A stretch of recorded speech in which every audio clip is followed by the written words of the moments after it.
ആരെങ്കിലും എന്റെ ഒരു പാൻ എടുത്ത് സഹായിക്കാമോ സുഹൃത്തുക്കളെ? എടാ 2 ലക്ഷം ഞാൻ വൈകുന്നേരത്തിനകത്ത് ട്രാൻസ്ഫർ ചെയ്യാമേ. ഓക്കെ എടാ, ഒരു മിനിറ്റ്, ഞാൻ അങ്ങോട്ട് വിളിക്കാം. ചേട്ടാ, പാൻ എന്ത് വില? ഒരെണ്ണം 5 രൂപയാണ് വരുന്നത്. ഓ, 5 രൂപ ഉള്ളൂ അല്ലേ? അപ്പൊ ഞാൻ എടുക്കാം. നിങ്ങൾ ഒരുപാട് നേരമായിട്ട് ഇവിടെ നിന്ന് പാൻ വെക്കണം ഞാൻ കണ്ടു, പക്ഷേ ഒരാൾ പോലും വന്ന് എടുക്കുന്നത് ഞാൻ കണ്ടില്ല. എല്ലാരും തിരക്ക് പിടിച്ചോടുന്ന ഈ ഒരു സാഹചര്യത്തിൽ നമ്മളെയൊക്കെ ശ്രദ്ധിക്കാൻ ആർക്കും സമയം കാണൂല സുഹൃത്തെ, അതാണ് സത്യം.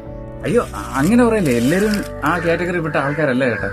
ഞാനേ രാവിലെ 5 മണി തൊട്ട് ഞാൻ ഇവിടെ നിൽക്കുകയാണ്, പക്ഷെ എന്റെ ഈ ഒരു പാൻ ഇപ്പൊ വൈകുന്നേരമായിട്ട് പോലും ഒരാൾ പോലും വന്നെടുത്തില്ല. അപ്പൊ അതിന്റെ വിഷമത്തിൽ ഞാൻ പറഞ്ഞതാണ്. അതിനെന്ത്, ഇപ്പൊ ഞാൻ വന്നില്ലേ, അതിന് താങ്കൾ ആരാണ്? ഞാൻ ആരോ ആവട്ടെ, ഇന്ന് ചേട്ടന്റെ ഫുള്ള് പാനെ ഞാൻ എടുത്തു.